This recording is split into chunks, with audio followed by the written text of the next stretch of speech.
दोस्तों नमस्कार। आज के इस एपिसोड में हम चर्चा करेंगे कैनेडियन वीट यानी कनाडा के गेहूं उत्पादन के बारे में, जो साल 2022-23 में गेहूं उत्पादन 56% ईयर ऑन ईयर बढ़कर 34.70 मिलियन टन होने का अनुमान लगाया जा रहा है। जानिए पूरी रिपोर्ट विस्तार से।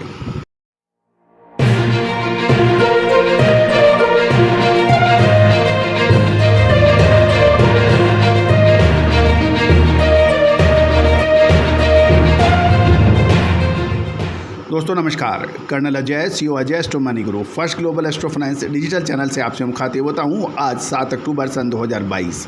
आज के इस एपिसोड में हम चर्चा करेंगे कैनेडियन वीट यानी कनाडा के गेहूं के बारे में। खबर निकल के आ रही है कि AAFC की नवीनतम सितंबर आउटलुक रिपोर्ट के अनुसार कनाडा का साल 2022-23 गेहूं का उत्पादन साल 2021-22 में, जो कि 22.3 मिलियन टन था, से बढ़कर 55.65% बढ़कर 34.70 मिलियन टन होने का अनुमान लगाया जा रहा है।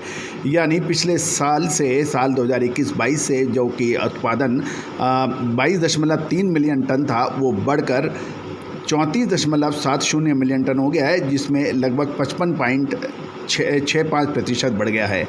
अगस्त के पूर्वानुमान के अनुसार साल 2022-23 का उत्पादन 33.70 मिलियन टन होने का अनुमान लगाया गया था, जो कि एक साल पहले 21.65 मिलियन टन से 56% अधिक था, जो अब बढ़कर 34.70 मिलियन टन होने का अनुमान लगाया जा रहा है।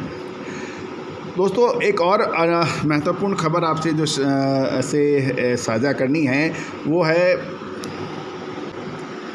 अंतर्राष्ट्रीय अनाज परिषद यानी IGC के अनुसार विश्व में ड्यूरम वीट की जो क्वालिटी है उसका उत्पादन 8% बढ़कर 32.99 मिलियन टन होने का अनुमान है, जो कि पिछले 5 साल के औसत से कुछ कम है। स्टॉक कम होने के कारण आपूर्ति 38.93 मिलियन टन पर स्थिर होने की उम्मीद लगाई जा रही है और उपयोग 33.581 मिलियन टन तक पहुंचने की उम्मीद है। साल 2021-22 की तुलना में 2% अधिक बताई जा रही है, लेकिन अभी तक औसत स्तर से नीचे है। उत्तरी अमेरिका में से निर्यात में सुधार के कारण व्यापार 8.71 मिलियन टन होने का अनुमान है, जबकि कैरी आउट स्टॉक इस वर्ष 5.9 मिलियन टन से 5.36 मिलियन टन तक के होने का अनुमान लगाया जा रहा है। ये है ड्यूरम वीट क्वालिटी के अनुसार।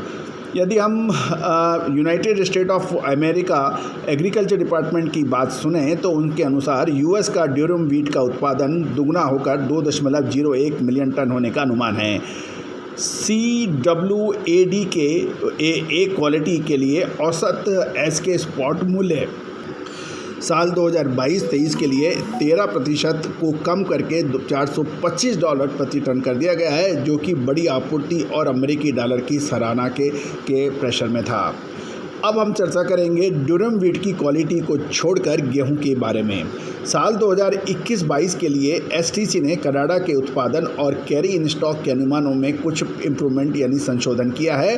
पूर्व यानी में को 1% से 19.26 मैट्रिक टन के बाद में 5% से 5.14 मैट्रिक तक बढ़ाया गया है, जिसकी कुल आपूर्ति 24.55 मैट्रिक टन तक पहुँच गई है। निर्यात का अनुमान 12.41 मिलियन टन है, जिससे 12.19 मिलियन टन असंसाधित अनाज शामिल है। उच्च गुणवत्ता उच्च प्रोटीन फसल के लिए उच्च कीमत के साथ कनाडा की कम आपूर्ति के कारण साल 2022-21 की तुलना में ये 40% कम है।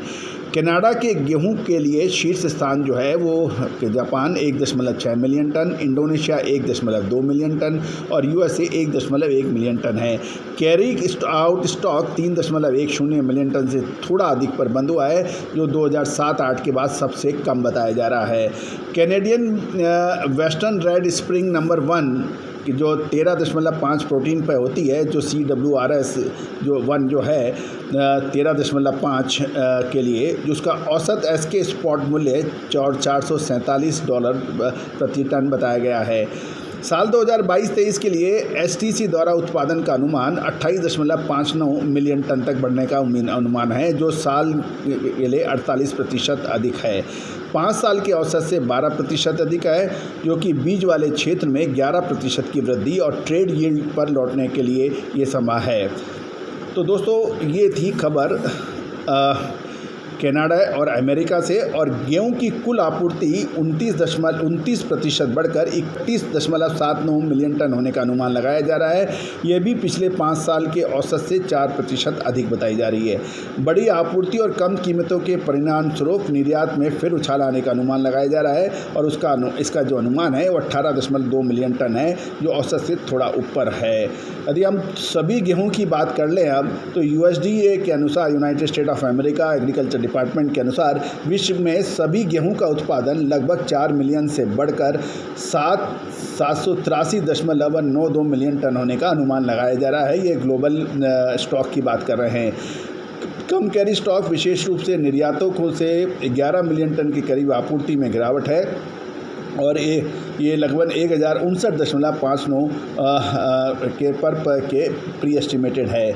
विशेष रूप से रूस और यूरोपियन संघ में फीड और अपशिष्ट उपयोग के वृद्धि के कारण कुल उपयोग 3.7 मिलियन टन से बढ़कर 791.02 मिलियन टन होने की उम्मीद है। निर्यात में 3% की बढ़ोतरी यानी 208.89 मीट्रिक टन होने का अनुमान है। कैरी आउट स्टॉक चीन में 54%, यूक्रेन में 2% के साथ 2.6% से 268.57 मीट्रिक टन तक होने का अनुमान लगाया जा रहा है। अमेरिका में सभी गेहूं का उत्पादन 4% बढ़कर 48.52 मिलियन टन होने का अनुमान है, लेकिन टाइट कैरी आउट स्टॉक के कारण कुल आपूर्ति में 1% की गिरावट की संभावना है।